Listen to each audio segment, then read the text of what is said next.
Hi, this is Thecia of Ellis Family Farms, and it is time to catch some turkeys and take them to the processor. This is my last round of the year.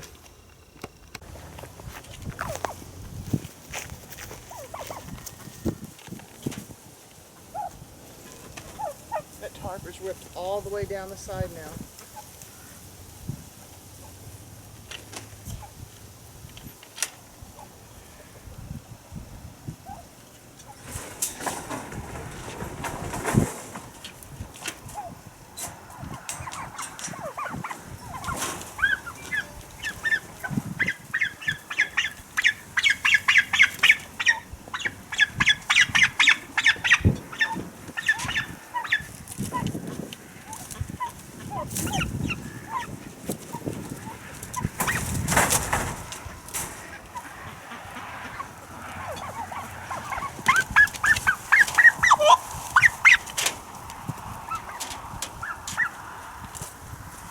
All right, Tom came with me this morning because we did a Saturday trip up to take the turkeys to processing. I didn't get it. It's so dark when we have to get up in the morning, so I can't get a good video of the turkeys as we're bringing them up here. So usually I show you the picture of the river, a video of the river there in Chitopa, but I always come up to Oswego for breakfast up here, and that's what we did. And there's another beautiful park up here, and I think I've shown you footage of this previously, but this view is so nice. I want to show it to you. And there's some wind, and I'm sorry about that, but yeah, you can tell we're in Kansas, can't you? Look at all that. But look at this beautiful river, and it's so low right now. Goodness, even a sandbar out there in the middle of it.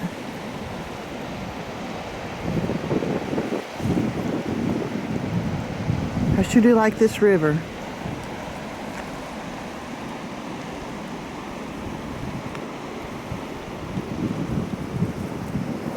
But it is cold this morning, so I think I'm going to go get back in the truck.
All right, that may end up being a much bigger chore than I thought it was going to be, but I got it done, and I'm very grateful on a whole bunch of different levels. For one thing, that it's done, because it was a lot of work.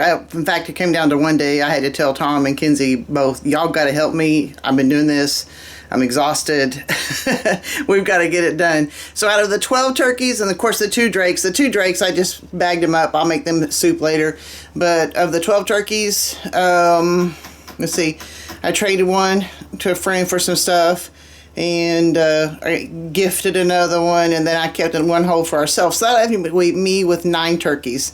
And the smallest one was 10 pounds, and the biggest one was 18 pounds, but I ended up on average 6 to 7 pounds of grinding meat per bird, and I think I ended up with, nearly 55 pounds of just ground.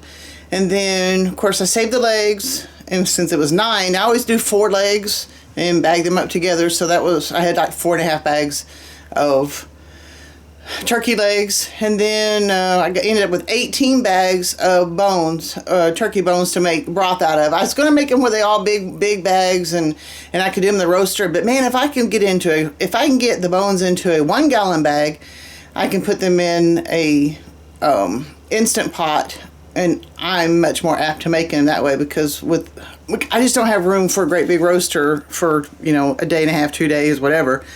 I do it occasionally, and those are the ones I usually can up, but the ones I do in the Instant Pot, that makes 3 quarts. I keep them in the refrigerator, and that does me for a few days. So, yep, I tell you what, just let me show you. This freezer is full now. Of course, you can tell that the turkey or the ground was the last thing that we did, but you can see I've got some bones here that bagged up, and here's one bag of the legs. But my 4 packs of legs, they're bagged up, and then they're wrapped in paper like this so they don't get freezer burned and stuff. So underneath all this, I guess I'm gonna have to get in here and organize, get boxes or something, because I've got 2 or 3 full turkeys in here. I've got all of this ground, and underneath it is my chickens that I had done earlier this summer. So if I need a whole chicken, I'm going to have to do some digging. So I will get to this and get it organized somehow. Otherwise, I'm going to end up taking half the freezer out every time I need me a chicken. But isn't that beautiful? I'm happy with it. Now, one of the things I need to do is, I just turned my lights off. I need to get things ready. The pen itself shut down for the winter. And I had an idea that I think I'm going to try, and I'll explain it to you here in a few minutes, maybe a little bit more carefully, I'm not sure. But, you know, when you have the rope that you're always tripping up, I'll show you. Okay, now I can show you. One of the biggest issues I had is this here, which is great for pulling the thing, but then especially if I got into taller grass, which obviously we have a lot around here, I was tripping over it. Sometimes I was tripping over it 2 or 3 times, and I don't believe I fell ever, but man, I don't want to fall. So I bought a couple of things. First, I bought a carabiner, and I bought a hook. So what I'm going to try and do is I'm going to take take the rope apart up there and fix it where I can attach the carabiner, and get it where I can just unhook it and hook it from there where I don't have the loop, and then take the carabiner, and I've got this hook. I'm going to attach it somewhere, maybe up here or something. Put this hook up here, and I can hook the carabiner to it. That way I don't have a loop right down here at my feet. So that's what I'm going to attempt to do right now, and see if I can make it work. We'll see.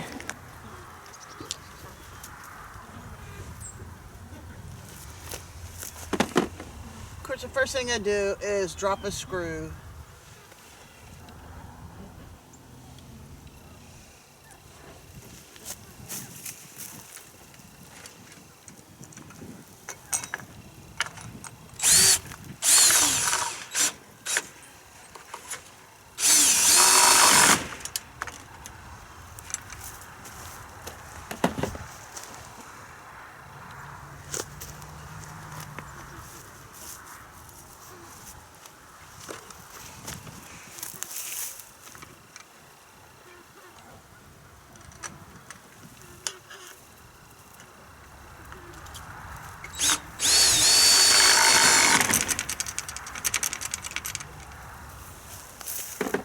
All right, that's not beautiful, but I believe I got it. I think that'll work. Well, that's not beautiful, it's not perfect, but it's gonna work, I believe. At least I'm not gonna be tripping over it. Now it's time to start taking off the tarp that's been so shredded this year.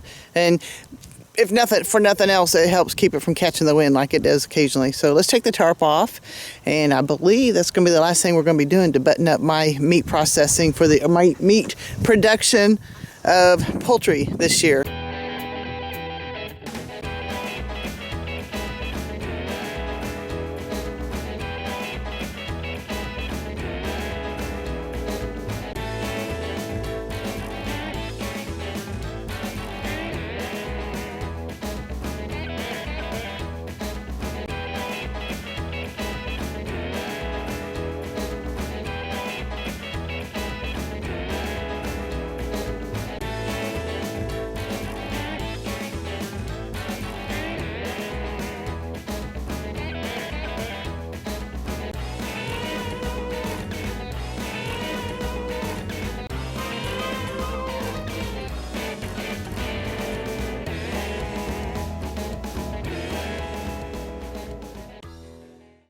All right, it is stripped down. I still need to get that plate and the water out of there, but it's stripped down for the winter.